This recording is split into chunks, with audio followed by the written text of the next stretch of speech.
So today, the House Ethics Committee is set to meet and potentially vote on whether or not to release its findings on Matt Gaetz. The former congressman is President-elect Donald Trump's pick for Attorney General. Now, Gaetz was investigated for alleged sexual misconduct and illicit drug use, which he denies, but the fate of the report became uncertain when he resigned from Congress. Yesterday, CBS News political reporter Katrina Kaufman asked Trump if he's now rethinking his choice. Here's what he said. Mr. President, are you reconsidering the nomination of Matt Gaetz? No.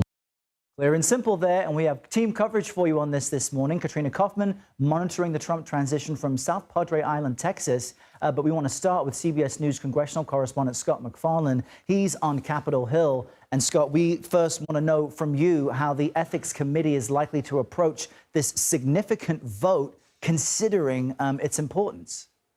The Ethics Committee has historically and notoriously been one of the most secretive committees in Washington, D.C., a lockdown operation that doesn't leak out information. We know there's a meeting today, but as is their custom, it is a secretive meeting behind closed doors. This is an evenly split committee, same number of Republicans as there are Democrats. To vote to release this Matt Gaetz report would require a majority. So somebody from the Republican side, one of those five, will have to join all the Democrats, which may or may not be a heavy lift, may or may not happen today, which then raises the prospect some of this could leak out by somebody connected with this panel. That's not a guarantee, but there seems to be, Errol, this growing consensus on Capitol Hill that it's a possibility. Though already there are these arguments that if Matt Gaetz's ethics investigation leaks out, that there could be a retaliation of some political sort. Congresswoman Marjorie Taylor Greene of Northwest Georgia says there would be some response in kind by the release or leaking of other things members of Congress know about each other, without getting specific there. This all is setting up a tinderbox, a political tinderbox, as we begin this day with a House Ethics Committee meeting and Matt Gaetz here, visiting some senators trying to galvanize support for his embattled nomination. And so as the lower chamber decides on what to do about that investigation, as you've just alluded to, the upper chamber gets to have a say in whether or not he becomes Attorney General, and they have a say in Trump's other cabinet choices. What is the mood amongst Senate Republicans on all of this?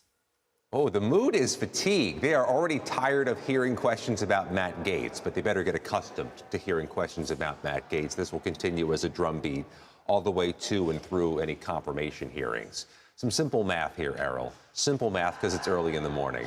It takes 50 Republican votes, 50 votes overall, to confirm one of President-elect Trump's nominees. There are projected to be 53 Republican senators, so they can lose 3, not 4, not 5. And as the day begins here, Mr. Gaetz is expected to tour and meet with some of the Republican senators. The names we know already are John Kennedy of Louisiana, Mike Lee of Utah. These are not difficult votes likely for him to secure. There are some more moderate senators or those who've been critical of Gaetz already, who may be heavier lifts for Gaetz. We'll watch today, Errol, to see if he meets with those senators, too. Yeah, as you allude to, we can only handle simple math at this time of day. Scott MacFarlane, great to chat with you. Thanks very much. President-elect Trump is moving forward with his selections for cabinet nominees. Yesterday, he announced former wrestling executive Linda McMahon as Secretary of Education. That is the department he wants to disband, by the way. TV doctor Mehmet Oz was tapped to run Medicare and Medicaid, and billionaire Howard Lutnick is his pick for Commerce Secretary. See them all there. Now, this comes as Trump was in South Texas yesterday for a SpaceX launch. As you see, he accompanied the company's CEO, Elon Musk, to the event. Musk, of course, supported the Trump campaign. Our Katrina Kaufman was there and has been following the Trump transition. Katrina, you got to get clarity from Trump on if he's standing by Gaetz. He is. I'm wondering, just considering the controversies, though, what's the attitude within his team about all of this? Good morning, Errol.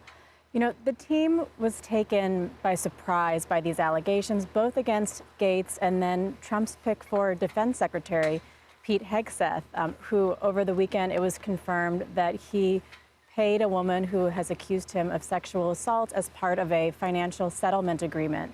But the campaign has said that they are standing by Trump's nomination so far. Stephen Chung, his communications director, told me over the weekend that Trump has chosen highly qualified candidates. He pointed out that Hegseth has said that he's innocent. And as you played before, when I asked Trump about Matt Gaetz yesterday, he very firmly said no when I asked if he was reconsidering that nomination. Trump has also made it very clear to the Senate that if they are not going to put through the candidates that he wants, that he's going to push them to do recess appointments. Now, from what you're witnessing, what's the dynamic between Trump and Musk? Because we've seen Trump historically benefit from the support of people and then quickly turn on them. So what are you seeing? Errol, I spent all of yesterday with them at the SpaceX launch in the afternoon. And, you know, there have been some reports that Trump has joked that Musk, isn't leaving Mar-a-Lago. But what I witnessed between them was they just seemed very friendly and comfortable with each other. Elon Musk seemed just excited to teach Trump about what was going on there at SpaceX. He spent a while telling him and Don Jr. and some of the senators who were with him, which included Ted Cruz and Bill Hagerty, all about how these rocket launches work. He was showing them a video with a side-by-side simulation of how a rocket launch is supposed to go versus the reality. They went into the control room and he was showing them a model rocket. Trump's presidency could be very significant for SpaceX because their test launches have been limited, the number that they could do, by FAA regulations and environmental concerns. So it's also really important for him to get Trump on board. Although there was one, I think, disappointment probably for Trump yesterday, which is that he has just been marveling at the last SpaceX Starship test launch on the campaign trail, talking about, how incredible it was when the booster came back from space and was caught by these chopsticks. He came all the way down to Texas yesterday to see that, and in the end, SpaceX wasn't able to make that part of the test launch happen. It's not quite clear why. We'll have to have another trip at some other time. Katrina Kaufman, thanks so much. Appreciate you waking up with us.